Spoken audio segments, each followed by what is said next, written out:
Hi all welcome to football arena. UEFA champions ലീഗിൽ ഇന്നലെ 2 quarter final പോരാട്ടങ്ങളാണ് നടന്നത്.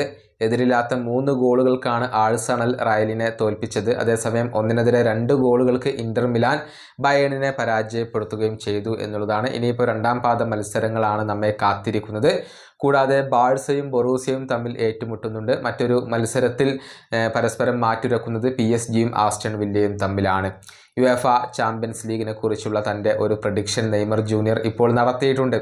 ഈ മത്സരത്തിന് മുന്നേ നടത്തിയ ഒരു പ്രഡിക്ഷനാണ്. അതിൻ്റെ വീഡിയോ ഇപ്പോൾ പുറത്തേക്ക് വന്നിട്ടുണ്ട്. അത് നമുക്കൊന്ന് പരിശോധിക്കാം. PSG-യും ആസ്റ്റൺ വില്ലയും തമ്മിലുള്ള ഈ ഒരു ക്വാർട്ടർ ഫൈനൽ പോരാട്ടത്തിൽ വിജയിക്കുക PSG ആണെന്നും അവർ സെമിയിലേക്ക് യോഗ്യത നേടുമെന്നും നെയ്മർ പ്രഡിക്റ്റ് ചെയ്തിട്ടുണ്ട്. അതുപോലെ തന്നെ ആഴ്സണലും റയൽ മാഡ്രിഡും തമ്മിലുള്ള മത്സരത്തിൽ റയൽ മാഡ്രിഡ് വിജയിക്കും എന്നാണ് നെയ്മറുടെ പ്രഡിക്ഷൻ. ബാഴ്സയും ബൊറൂസിയയും തമ്മിലുള്ള ആ ഒരു മത്സരത്തിൽ ബാഴ്സ വിജയിക്കും, അല്ലെങ്കിൽ ബാഴ്സ സെമിയിലേക്ക് കടക്കും എന്നാണ് നെയ്മറുടെ പ്രഡിക്ഷൻ വരുന്നത്. അതുപോലെ തന്നെ ബയേണും ഇന്ററും തമ്മിലുള്ള മത്സരത്തിൽ ബയേൺ മ്യൂണിക്ക് വിജയിക്കും എന്നാണ് നെയ്മറുടെ പ്രവചനമായി കൊണ്ടുവരുന്നത്.